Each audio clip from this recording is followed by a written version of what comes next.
नमस्कार विद्यार्थियों, आज हम एक बहुत ही इंटरेस्टिंग और बहुत ही इंपॉर्टेंट सब्जेक्ट डिस्कशन करने वाले हैं और वो है इतिहास। हिस्ट्री के बारे में हम जानने वाले हैं।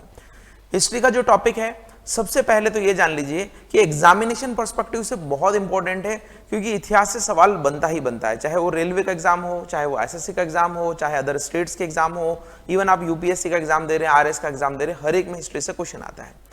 दूसरी चीज इंपॉर्टेंट इसलिए कि हमें एक्चुअली जानना भी चाहिए कि इतिहास में क्या हुआ था। इतिहास से हम सीखते भी हैं, इतिहास हमें नॉलेज भी देता है, इतिहास हमें फ्यूचर पर्सपेक्टिव भी देता है, और मानव की जो इतिहास की यात्रा है कि किस तरीके से चीजें हुई और क्या चीजों को मानव ने सबसे ज्यादा सिखाया, वो भी बहुत जरूरी है जानने के लिए। तो हिस्ट्री हम पढ़ेंगे। हिस्ट्री में मेरा तरीका जो है पढ़ाने का, क्लासेस में भी मैं जब पढ़ाता था तो मेरा ये था कि जब हम पढ़ ही रहे हैं तो कुछ अच्छा पढ़ा जाए। अच्छा पढ़ने का मतलब ये है कि हो सकता है कि रेलवे में 2 नंबर 4 नंबर का क्वेश्चन आता हो, एसएससी में 4 नंबर के क्वेश्चन आते हो, लेकिन अगर हम इसको इस तरीके से पढ़ेंगे कि हम सिर्फ नंबरों के लिए नहीं पढ़ रहे हैं, हम इसको जानने के लिए पढ़ रहे हैं, तो इंटरेस्ट भी बना रहेगा और चीजें भी हो जाएगी। और ऑफलाइन में थोड़ी लिमिटेशन रहती थी। ऑफलाइन में लिमिटेशन ये रहती थी कि क्लासेस की लिमिटेशन होती थी। कई सारे लोग जो है बोरिंग महसूस करते थे कि हमें इतिहास नहीं पढ़ना है, इतना ही नंबर का तो आता है, हम छोड़ देंगे। लेकिन यहाँ ऑनलाइन में कोई दिक्कत नहीं है। किसी को अगर नहीं पढ़ना है तो ही कैन स्किप, बट मैं ये रिकमेंड नहीं करूंगा। आप सारे लेक्चर्स देखिए, सारे के सारे पूरे लेक्चर्स देखिए, मतलब बीच में स्किप ना करें, क्योंकि बहुत सारी चीजें आपको जानने को मिलेगी।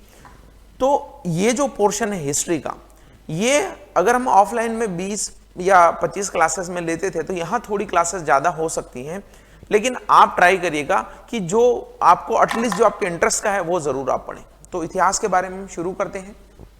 सबसे पहले हम बात कर रहे हैं हिस्ट्री या इतिहास के बारे में, जो उसमें हम क्लासिफिकेशन देखते हैं कि इतिहास का क्या क्लासिफिकेशन है। क्लासिफिकेशन से मेरा मतलब है कि जनरली इतिहास को जो है 3 पार्ट में डिवाइड किया जाता है। 3 पार्ट में डिवाइड किया जाता है, जिसमें एक पार्ट है आपका एंशिएंट हिस्ट्री। एंशिएंट हिस्ट्री, इसको हम बोलते हैं प्राचीन भारत, और एंशिएंट इंडिया आप बोल सकते हैं। तो प्राचीन काल, प्राचीन भारत, ये दोनों चीजें आप यूज कर सकते हैं। जरूरी नहीं है कि प्राचीन, हम भारत के संदर्भ में पढ़ रहे हैं तो प्राचीन भारत भी हम यूज कर सकते हैं। एक जो दूसरा है वो है मिडाइवल। मिडाइवल का मतलब होता है मध्यकाल। इसको भी आप प्राचीन काल बोल सकते हैं, एरा बोल सकते हैं, एंशिएंट एरा, मिडाइवल एरा। और एक जो है आपका है वो है मॉडर्न। मॉडर्न, और इस मॉडर्न को हम बोलते हैं आधुनिक काल। आधुनिक काल। तो सबसे पहले तो आप यही समझ लीजिए कि हिस्ट्री के जो है मेजरली 3 क्लासिफिकेशन है। हालांकि ऐसा कोई स्पेसिफिक क्लासिफिकेशन नहीं है कि यहां से यहां तक ही माना जाता है, लेकिन आप जानते हैं कि जब भी एरा या काल चेंज होता है तो कोई बड़ा इंसिडेंट होता है, आमूल चूल परिवर्तन होते हैं, तभी हम उसको बोलते हैं कि ये बहुत बड़ा परिवर्तन हुआ है, नया युग शुरू हुआ है। तो हम ये कह सकते हैं कि जब से पृथ्वी बनी है और जब से मानव का जन्म हुआ है, तब से लगाकर 712 एडी तक का काल हम कहते हैं कि वो प्राचीन काल है। और 712 में जब मुस्लिम आक्रमण भारत में शुरू हुए और चीजें, संस्कृति, सोसाइटी बदलना चालू हुई, तो वो 712 एडी से लगाकर जब तक अंग्रेज भारत में आए, तब तक हम बोलते हैं कि वो जो है 1600 तक का काल वो मध्यकाल है। और 1600 का हम इसलिए भी बोलते हैं क्योंकि यहीं से जो मुगल्स थे वो थोड़ा डिक्लाइन होना शुरू हुए। हालांकि शाहजहां और जहांगीर तो बड़े एम्परर थे, इसके बाद इवन औरंगजेब भी बहुत जो उसका साम्राज्य फैला हुआ था, लेकिन हम कह सकते हैं कि यहां से अंग्रेजों ने अपना जड़ें जमाना शुरू कर दी थी। और फिर 1600 से लगाकर, 1600 एडी से लगाकर अभी तक का जो है प्रेजेंट टाइम को हम बोलते हैं आधुनिक काल। ये आपका है, ठीक है। अब देखिए, मैं जब हिस्ट्री ऑफलाइन बैचेस में पढ़ाता था तो मेरा हमेशा यह रहता था कि कई लोग ने हिस्ट्री जिन्होंने नहीं पढ़ी होगी वो बोर होते होंगे, तो मैं उनको हमेशा यहां से शुरू करता था कि हम आधुनिक काल पढ़ेंगे। गांधी जी के बारे में सबने सुना होगा, सुभाष चंद्र बोस के बारे में सबने सुना होगा, इवन आपने टैगोर के बारे में सुना होगा, आपने और भी जो दूसरे लोग जो उस आधुनिक काल के टाइम में हुए हैं, थोड़े मुगल के बारे में जानने के बाद में जो अंग्रेज हुए, जितने भी हमारे गवर्नर जनरल हुए हैं, उन सब के बारे में आपने सुना होगा। 1857 की क्रांति, 1757 का प्लासी का युद्ध, बॉक्सर का युद्ध, ये सारे आपने सुने होंगे। तो सुने होंगे और इंटरेस्ट भी रहता है, इसलिए मैं यहां से शुरू करता था। लेकिन वास्तविकता में अगर मैं आपको कहूं तो यहां पे हम शुरू कर सकते हैं, लेकिन यहां से शुरू करने के लिए भी हमें बैकग्राउंड लेना पड़ता था, और उन बैकग्राउंड में 4 से 5 क्लासेस लगती थी, तब जाके हम एक प्लेटफॉर्म बना पाते थे कि हम आधुनिक काल को समझें। अब चूंकि ऑनलाइन में कोई मैं कहूंगा कि बैरियर नहीं है, ऑनलाइन में कोई अपोजिशन नहीं है कि सर यही पढ़ना है या यही पढ़ना है, तो मुझे अगर कहा जाए कि हिस्ट्री एक्चुअल में कहां से पढ़नी चाहिए, तो मैं सजेस्ट करूंगा कि प्राचीन काल से पढ़नी चाहिए। थोड़ा हो सकता है कि मेरी रेटिंग भी आप गिरा दें यहां पर, क्योंकि प्राचीन काल सब लोगों को उतना समझ में नहीं आता है और आप सोचें कि सर अच्छा नहीं पढ़ाते हैं, फिर भी मैं यहां से शुरू करना पसंद करूंगा, क्योंकि प्राचीन काल से जब हम पढ़ेंगे तो हम समझेंगे कि एक्चुअल में क्या चीजें हुई। फिर उसका जो एक शिफ्ट हुआ, एक चेंज हुआ मध्यकाल में, और फिर मध्यकाल का जो डिक्रीज हुआ, मुगल्स फॉल हुए, अंग्रेज आए, दूसरे यूरोपियंस आए, और एक्चुअल में वर्ल्ड में भी क्या चेंजेस हुए उस समय, उसको समझते हुए आधुनिक काल हम चालू करेंगे। तो ये 3 चीजें हमें पढ़ना है, और ये जो है यहां तक ध्यान रखिएगा 712 एडी तक है, ये शुरू नहीं हुआ है। जब से मनुष्य स्टार्ट हुआ है तब से लगाकर हम बात कर सकते हैं। अब सबसे पहली बात ये एडी है ना, एडी, और कई बार आता है बीसी, इसी को जान लेते हैं, क्योंकि इतिहास जानने के लिए इसको जानना जरूरी है, और हम चूंकि पढ़ने भी वाले हैं प्राचीन काल, तो इसको तो जानना जरूरी है, इसको जानना बनता है। तो इसी के बारे में बात करते हैं, और फिर हम एंशिएंट भारत के बारे में बात करेंगे। तो चलिए देखिए, एडी, एडी एक्चुअली इसको बोला जाता है एन्नो डोमिनी। तो ये जो एन्नो डोमिनी है ना, और एक ये है बीसी, इसको बोला जाता है बिफोर क्राइस्ट। अब आप देखिएगा क्या चीजें मैं जो बताने जा रहा हूं, और इसका नाम भी जो है वैसे बदल गया है। इसका नाम क्या बदल गया है, मैं कोशिश करूंगा कि हिंदी के विद्यार्थी, तो मैं पढ़ाता ही हूं हिंदी तो, लेकिन इंग्लिश टर्मिनोलॉजी आपको ज्यादा से ज्यादा बताने की कोशिश करूं, कहीं पर अगर नहीं है तो थोड़ा मैनेज करिएगा। बिफोर क्राइस्ट का मतलब होता है कि जब प्रभु यीशु का जन्म हुआ था, यानी जैसे हमारे भगवान हैं वैसे ही क्रिश्चियनिटी में भी यीशु जो हैं उनको भगवान माना जाता है, और वो बोलते हैं कि जीसस क्राइस्ट का जब जन्म हुआ तो वो साल था 0 ईयर्स। यानी आप ऐसे स्केल समझिएगा कि ये एक पॉइंट है जहां पर ये क्राइस्ट का जन्म हुआ था, ये 0 है ना।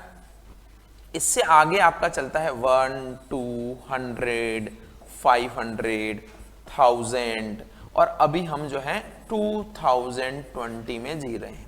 इस तरीके से 0 से लगाकर अगर हम बात करें कि 2000 साल पहले जीसस क्राइस्ट का जन्म हुआ था, ठीक है। उससे पहले क्या था, तो उससे पहले नंबर उल्टे चलते थे। कैसे? जैसे मैं कहूं कि पृथ्वी जो है करीब 4000 करोड़ वर्ष पुरानी है, ठीक है। उसके बाद इंसान की जो यात्रा है वो चालू हुई 26 लाख साल पहले। 26 लाख साल पहले जो है इंसान आया, और वो इंसान जब आया तो ये समझिए कि हमें जो थोड़ा बहुत पता है इंसान के बारे में वो पता है 50,000 साल पहले। 50,000 साल पहले, या मान लीजिए 5 लाख साल पहले का, क्योंकि स्टोन एज हम वहीं से शुरुआत मानते हैं कि पाषाण काल या पत्थर युग की शुरुआत हुई 5 लाख साल पहले। 5 लाख साल पहले की बात हम कर रहे हैं, ठीक है। इसी को हमने क्या कर दिया, टाइमलाइन में फिट कर दिया। हमने टाइमलाइन में इस तरीके से फिट किया, हम ये बोलते हैं कि 50,000 बीसी, यानी हम ये बोलते हैं कि यहां से 5 लाख साल पहले पाषाण काल यानी स्टोन एज की शुरुआत हुई थी। और जब पाषाण काल चालू हुआ तो उसके बाद में धीरे धीरे चीजें बदलती गई। इंसान ने फायर का यूज किया, व्हील का यूज किया, होमोसेपियंस आए, नए नए मानव जो दिमागदार थे, जो चीजों को समझ के काम कर सकते थे वो आए, और धीरे धीरे पाषाण काल के बाद में चीजें हुई। और भारत में एक सबसे बड़ी सभ्यता के बारे में आपने सुना होगा, इंडस वैली। तो इंडस वैली या सिंधु घाटी सभ्यता के बारे में हम जो जानते हैं, तो वो सिंधु घाटी सभ्यता 1750 ईस्वी, 2350 से 1750 के बीच में हुई। तो ये जो 0 है ना, इससे 1750 साल पहले। फिर हम बात करते हैं कि वैदिक काल आया, तो 1500 से बाद में वैदिक काल आया। फिर हम बोलते हैं कि बड़ी बड़ी सिटीज का बनना हुआ, तो 600 बीसी पहले वैदिक काल का बनना हुआ। अब आपको अगर मैं पूछूं कि ये बताइए मुझे कि वैदिक पीरियड कब आया, तो आप ये नहीं बोलेंगे कि 1500 साल पहले आया, आप ये बोलेंगे कि जो वैदिक काल आया है वो 1500 साल पहले तो यहां से आया है। अगर आपको बोला जाए कि आज से कितने साल पहले आया, तो आप देखिए आज से 2000 साल अगर हम बैक में जाएंगे तो हम पहुंचेंगे जीरो पर, और 2000 साल से भी 1500 साल पहले जाएंगे तो हम पहुंचेंगे वैदिक पीरियड में। तो अगर बोला जाए आज से तो हम बोलेंगे 2000 और 1500 यानी 3500 साल पहले। और अगर हमें बोला जाए कि जीसस के जन्म से कितने पहले, तो 1500 साल पहले। आज से कितने साल पहले, तो 2000 तो ये और 1500 वो। इसी प्रकार सिंधु घाटी सभ्यता की अगर हम बात करें, जो कि विश्व की सबसे प्राचीनतम सभ्यताओं में से, सबसे ओल्डेस्ट सिविलाइजेशन में से एक है, वो ये है कि वो 2350 से 1750 के बीच में एग्जिस्ट किया था, जो मेजर इसका पीरियड था वो। तो सिंधु घाटी सभ्यता का जो काल मैं आपको बता रहा हूं वो 2350 से 1750 कार्बन 14 यानी C14 डेटिंग के माध्यम से निर्धारित किया गया है। तो अगर मुझे बोला जाए कि सिंधु घाटी सभ्यता कितना पुरानी है, तो मैं 2350 नहीं बोलूंगा, मैं बोलूंगा कि जीसस क्राइस्ट के जन्म से 2300 साल पहले। तो अभी से कितना साल पहले, तो अभी से 2000 साल पहले तो हम जीरो पे आएंगे, और जीरो से भी 2350 साल पहले, यानी कि यह सभ्यता करीब करीब 4300 साल पुरानी है। तो हुई ना विश्व की सबसे प्राचीनतम सभ्यता। तो अब इस जीरो से पहले के काल को हम दर्शाते हैं बीसी में। इसको किस में दर्शाते हैं, बीसी में। और अगर हमें अभी का काल दर्शाना है तो हम इसको एडी बोलते हैं, एडी। लेकिन चूंकि ये बिफोर क्राइस्ट था और चूंकि क्रिश्चियनिटी को इंपोर्टेंस देने के लिए बीसी का यूज किया जाता था, तो अब मॉडर्न एज में इस बीसी का यूज बंद कर दिया गया है। इसकी जगह एक नया टर्म जो यूज किया जाने लगा है वो है बीसीई। तो आप बोलेंगे कि सर नया टर्म क्या है इसमें, बीसी के आगे ई तो लगा दिया है, लेकिन ये ई फॉर एंड का काम करता है। ये मान के चलिए कि क्रिश्चियनिटी को बहुत ज्यादा इंपॉर्टेंस देने को बंद कर दिया गया, खत्म कर दिया गया। इस बीसी का नाम तो बिफोर क्राइस्ट मैंने आपको बताया, इस बीसीई का नाम हम बोलते हैं बिफोर कॉमन एरा। क्या बोलेंगे, बिफोर कॉमन एरा, यानी कि एक जो कॉमन एरा है उससे पहले, बिफोर कॉमन एरा। इससे पहले का साल जो है हम बोलते हैं बीसीई, और इससे आगे के साल को भी हम बोलने लग गए हैं अब एसीई। एसीई को बोलते हैं आफ्टर कॉमन एरा। क्या बोलेंगे, आफ्टर कॉमन एरा। तो वैसे तो बीसी और एडी यूज होते हैं बहुत मेजरली, लेकिन अब नए टर्म में बीसीई और एसीई यूज होने लग गया। हालांकि आपको इस टर्मिनोलॉजी का कभी भी जिक्र कहीं पर भी नहीं आएगा, ये सिर्फ समझने के लिए है कि आप समझें।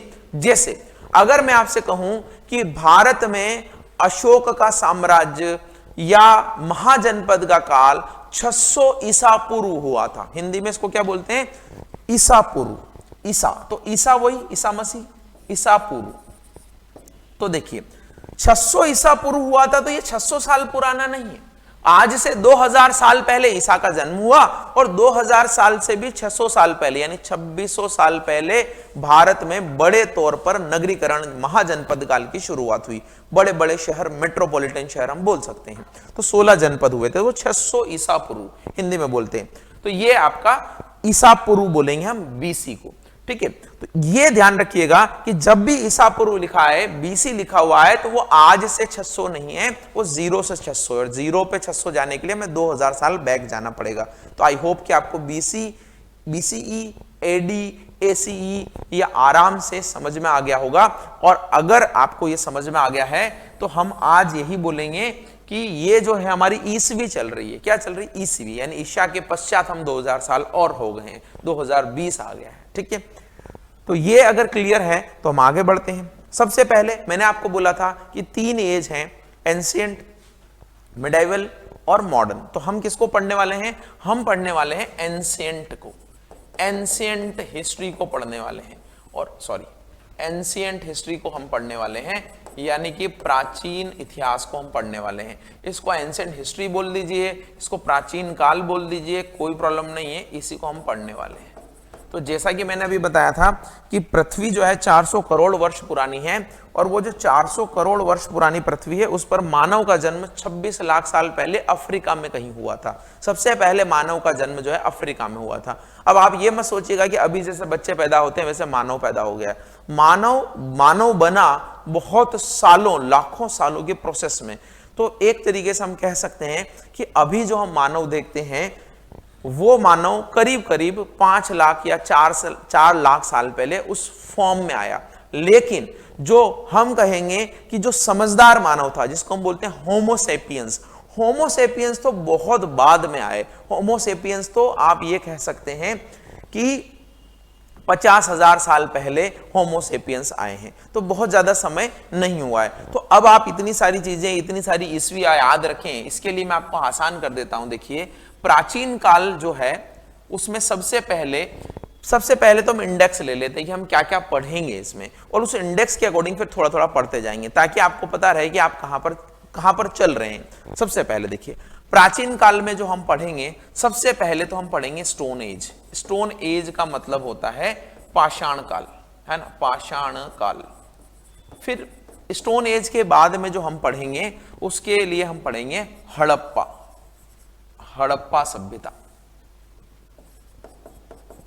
इस हड़प्पा को इंडस वैली भी बोलते हैं। क्यों बोलते हैं इंडस वैली, क्यों बोलते हैं हड़प्पा, दोनों रीजन बताऊंगा आपको मैं। इसके बाद में जो हम पढ़ेंगे वो हम पढ़ेंगे वैदिक पीरियड, यानी वैदिक काल, है ना। इसको मैंने देखिए स्लाइड में भी लिया है, मैं यहाँ लिखूं इससे अच्छा मैंने लिख भी दिया है। वैदिक पीरियड है, वैदिक पीरियड के बाद में महाजनपद है, फिर बौद्ध और जैन धर्म के बारे में पढ़ेंगे, फिर मौर्यन एम्पायर के बाद में पढ़ेंगे। बहुत सारे एम्पायर ऐसे आएंगे जिनके बारे में हम पढ़ेंगे। ये स्लाइड भी मैंने बनाई हुई है तो आपके लिए ईजी भी हो जाएगा, मैंने हिंदी इंग्लिश दोनों की बनाई हुई है। तो देखिए, स्टोन एज है, इंडस वैली सिविलाइजेशन है, वैदिक सिविलाइजेशन या वैदिक पीरियड भी बोल सकते हैं आप। महाजनपद का काल है, जब भारत में बड़े बड़े शहरों का निर्माण हुआ और मगध उसमें सबसे ऊपर उठ के आया, तो हम पढ़ेंगे। बुद्धिज्म, जैनिज्म, ये बहुत इंपॉर्टेंट है, एसएससी रेलवे का फेवरेट क्वेश्चन इसमें से आता रहता है। मौर्यन डायनेस्टी हम पढ़ेंगे, उसके बाद में गुप्ता और पोस्ट गुप्ता पीरियड, हर्षवर्धन का काल। गुप्त एम्पायर बहुत ही सशक्त एम्पायर था प्राचीन काल में, और मौर्यन डायनेस्टी, ये हम पढ़ेंगे सबसे पहले। अब इसमें आप सोच रहे होंगे सर आपने वो तो बताया नहीं, ये तो बताया नहीं, आपके पास में भी बहुत सारी चीजें होगी, लेकिन ये मैंने एक बड़े रूप में, बड़े तौर पर आपको बताया कि ये चीजें पढ़ेंगे। अब छोटे मोटे कुषाण आ गए तो वो तो पढ़ेंगे ही, कोई प्रॉब्लम नहीं उसमें। शक आ गए, भायान आ गए, तो वो सारे पढ़ेंगे। ट्रेवलर्स वगैरह, उन सब के बारे में हम जानेंगे। तो ये चीजें तो हम पढ़ेंगे ही पढ़ेंगे। अब सबसे इंपॉर्टेंट चीज जो एक और आती है कि आपको ये जो पढ़ना है इसके बारे में कैसे पता लगा। आपके पास में तो अभी किताबें लिखी गई हैं तो उनको आप पढ़ लेते हो, एनसीईआरटी पढ़ लेते हो, दूसरी किताबें पढ़ लेते हो, वो कोई प्रॉब्लम नहीं है। लेकिन कैसे पता लगा हमें कि स्टोन एज में क्या हुआ था, इंडस वैली में क्या हुआ था, वैदिक काल में क्या हुआ था, महाजनपद में क्या हुआ था, तो कैसे पता लगता है? कहीं ना कहीं सोर्स होगा। ऐसा तो नहीं कि मैंने कुछ भी लिख दिया और आप मान लिए। और उस समय क्या लिखावट थी या नहीं थी, तो इनको क्या किया जाता है, सोर्सेस के माध्यम से जाना जाता है। प्राचीन काल के सोर्सेस अलग थे, मध्यकाल के अलग थे, अभी मॉडर्न के अलग हैं। अलग अलग सोर्सेस के माध्यम से इनको जाना जाता है। तो पहले तो हम यही देख लेते हैं कि सोर्सेस कौन कौन से होते हैं, यानी हमारे जो सोर्सेस का मतलब किन किन तरीकों से, किन माध्यम से हम जानते हैं कि क्या हुआ था। तो देखिए, सोर्सेस हम 3 टाइप के बांट सकते हैं। ये है पहला, है ना, ये है पहला। क्या है? आर्कियोलॉजिकल सोर्सेस, यानी पुरातात्विक, जहां पर कुछ भी नहीं मिले, न लिखावट मिले, न कुछ भी नहीं मिले, बस आप क्या कर सकते हो कि वहां के जो अवशेष हैं उनके बारे में आप जाने और बताएं कि ये चीज हुई थी। तो जिसको हम बोलते हैं फॉसिल्स, अवशेष, है ना, जो बच गए, महल बच गए, घर बच गए, हड़प्पा मोहनजोदड़ो में कुंड बच गए, स्नानागार बच गए, अन्नानागार बच गए, ग्रेनरी बच गई, उन्हीं को हम बोलते हैं अवशेष। फिर क्या? अभिलेख। अभिलेख का मतलब किसी राजा ने लिखा कुछ, है ना, और वो हम अभी पढ़ रहे हैं, तो इंस्क्रिप्शन बोलते हैं उसको। ये अभिलेख बहुत सारे तरीके के होते हैं। ताम्र अभिलेख भी होते हैं, तांबे के पत्थर पर लिखते, तांबे के उस पर लिखते थे, ताम्र अभिलेख हो गए। पत्थर पे लिखते थे तो वहां के अलग हो गए, अलग अलग चट्टानों पे लिख दिए, कहीं कहीं पर लिख दिए, तो उनको हम अभिलेख बोलते हैं। स्मारक, स्मारक का मतलब मॉन्यूमेंट्स। मॉन्यूमेंट्स से भी हमें बहुत सारी चीजें पता लगती है, आर्ट एंड कल्चर का पता लगता है। जैसे अगर हम देखें कि दिल्ली में लाल किला बना हुआ है तो वहां क्या चीजें हुई, ताजमहल बना हुआ है। ऐसे ही पुराने एंशिएंट स्मारक बने हुए हैं जो प्राचीन काल से बने हुए, मंदिर बने हुए कितने सारे भारत में, शैली का पता लगता है, तो इन्हीं को हम स्मारक बोलते हैं। सिक्के, सिक्के भी बहुत इंपॉर्टेंट है हिस्ट्री में, ये जानने के लिए कि किस राजा का शासन था, क्या चीजें थी, कब तक था। जैसे अलग अलग शासकों के बारे में अलग अलग रुचियों का भी पता लगता है। कोई शासक वीणा वादक था तो उसके सिक्कों पर वो वीणा अंकित है उसके बजाने के साथ में, तो हमें इनसे भी कई सारी चीजें पता लगती है। बाद में गोल्ड कॉइन, है ना, सिल्वर कॉइन और अलग अलग टाइप के कॉइन हुए, वो भी हैं। फिर है मूर्तियां। तो मूर्तियां, स्टेच्यूज, इनके बारे, इनसे भी हमें पता लगता है। ये सारे जो है आर्कियोलॉजिकल सोर्सेज या पुरातात्विक स्रोत के बारे में जाना जाता है। ये सारे पुरातात्विक सोर्सेज है। दूसरे सोर्सेज क्या है? विदेशी यात्रियों का विवरण। विदेशी यात्री भी भारत में बहुत आए और विदेशी यात्रियों ने बहुत कुछ लिखा करा, उससे भी हमें प्राचीन काल की डेट्स निर्धारित करने में, प्राचीन काल के बारे में जानने में पता लगता है। जैसे मेगास्थनीज के बारे में, मेगास्थनीज का नाम आपने सुना होगा। मेगास्थनीज जो है बहुत ही इंपॉर्टेंट ट्रेवलर है इंडिया में जो आया था, एक तरीके से हम ये राजदूत बनकर आया था। ये ग्रीक था, है ना, जिसको आप ग्रीस बोलते हैं अभी, तो ग्रीक राजदूत था और ये आया था चंद्रगुप्त मौर्य के टाइम पर। ध्यान रखिएगा, चंद्रगुप्त इतिहास में दो हैं, एक चंद्रगुप्त है जो गुप्त एम्पायर वाला है, एक चंद्रगुप्त मौर्य है जो मौर्य साम्राज्य वाला है। तो ये चंद्रगुप्त मौर्य के टाइम पर आया था। इसने एक बहुत प्रसिद्ध किताब लिखी है इंडिका।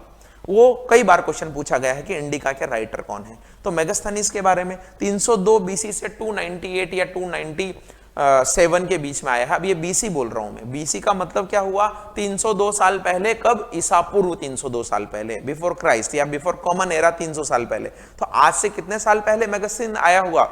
मेगास्थनीज आया होगा आज से करीब 2300 साल पहले, क्योंकि 300 साल तो वो और 2000 हम पीछे जाएंगे, तो 2300 साल पहले आया होगा आज से।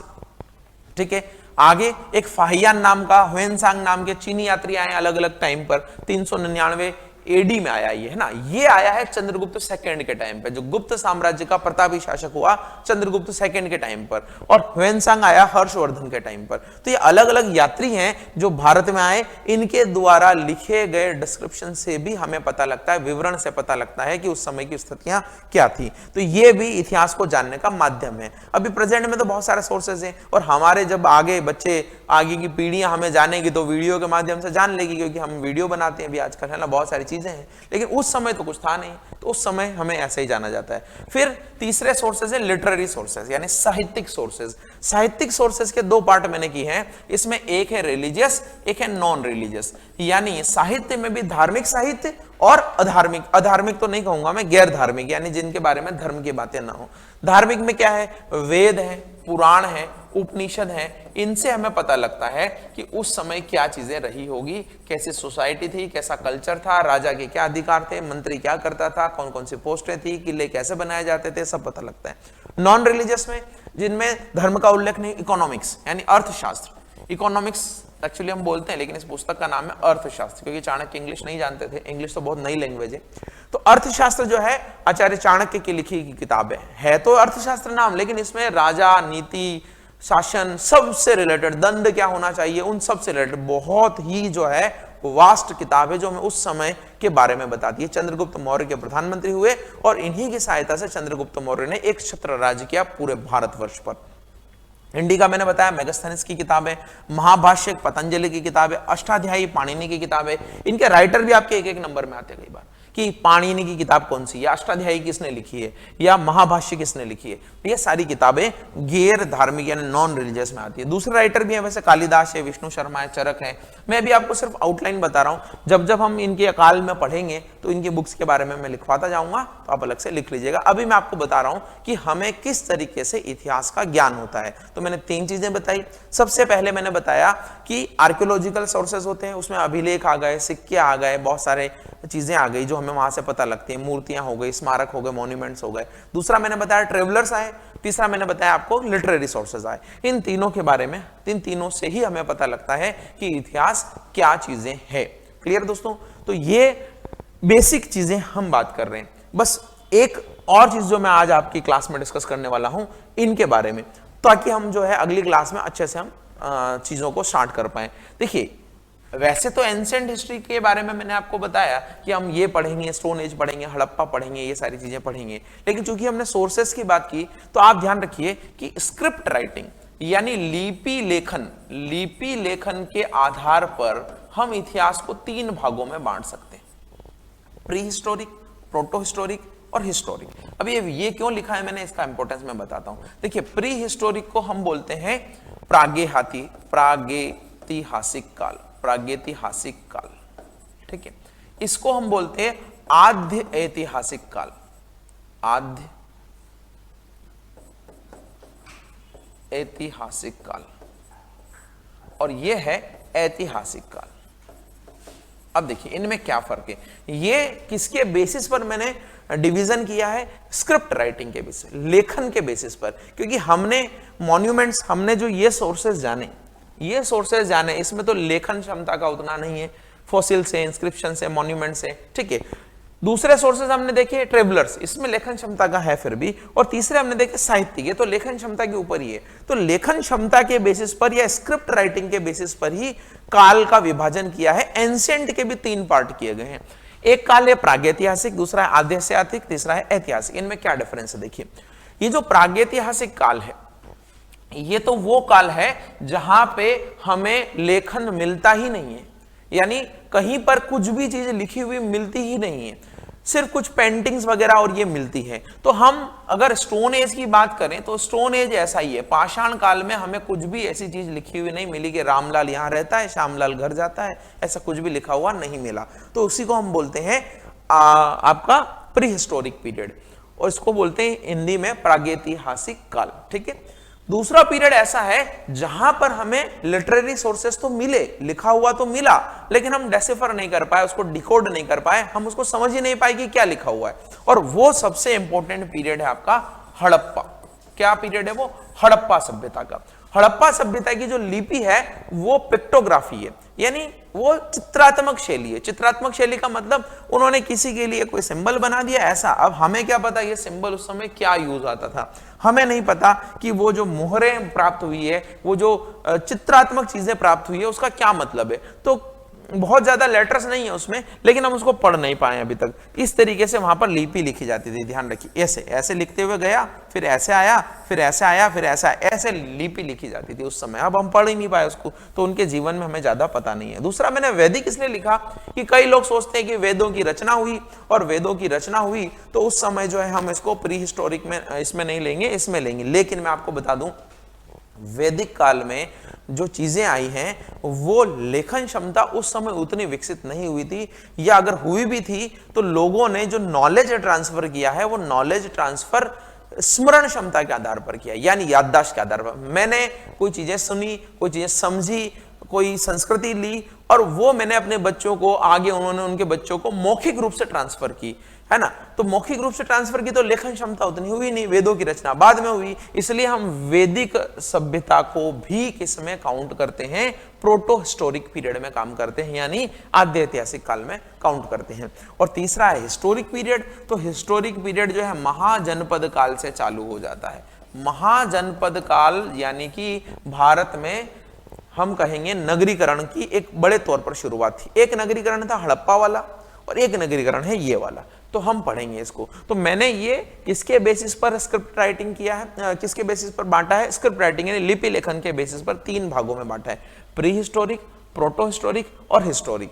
अब इसमें जो स्टोन एज आता है उसको हम पढ़ेंगे, स्टोन एज के भी 3 पार्ट हैं, उसको हम पढ़ेंगे। फिर कुछ सभ्यताएं भी बताऊंगा मैं वहां पर, जहां पर स्टोन एज में कौन कौन सा मिला है, जैसे भीमबेटका आपने नाम सुना होगा, तो वो बहुत इंपॉर्टेंट जगह है, साइट है एमपी में, उसके बारे में हम बात करेंगे। हड़प्पा तो हमें पढ़ना ही है 2-3 क्लास में, वैदिक सभ्यता पढ़ना है, महाजनपद पढ़ना है, ये हमें सारा पढ़ना है। तो मैं आशा करता हूं, उम्मीद करता हूं कि आपको एक बार बेसिक ओवरव्यू मिला होगा हिस्ट्री का। आप बने रहिएगा जर्नी में, बहुत सारी चीजें सीखने को मिलेगी, बहुत सारी चीजें समझ में आएगी हमें। और अगर आपको कोई चीज दिक्कत है, समझ में नहीं आ रहा है, तो मुझे जरूर बताइएगा। हम अगली क्लास में यहां से शुरुआत करेंगे, स्टोन एज से शुरुआत करेंगे, पाषाण काल से। हालांकि ये एक ऐसा चैप्टर है जो थोड़ा बोरिंग है, लेकिन इससे क्वेश्चन, हाँ क्वेश्चन भी उतने नहीं आते, लेकिन हमें चूंकि आधे घंटे का ही है, हम समझ लेंगे और फिर यहां से शिफ्ट हो जाएंगे सिंधु घाटी सभ्यता में, जिससे तो बहुत क्वेश्चन आते हैं। तो हम सिंधु घाटी सभ्यता को पढ़ेंगे, वैदिक सभ्यता को पढ़ेंगे, महाजनपद को पढ़ेंगे। ये हम आगे आने वाली क्लासेस में करेंगे। तो थैंक यू सो मच, मिलते हैं अगली क्लास में।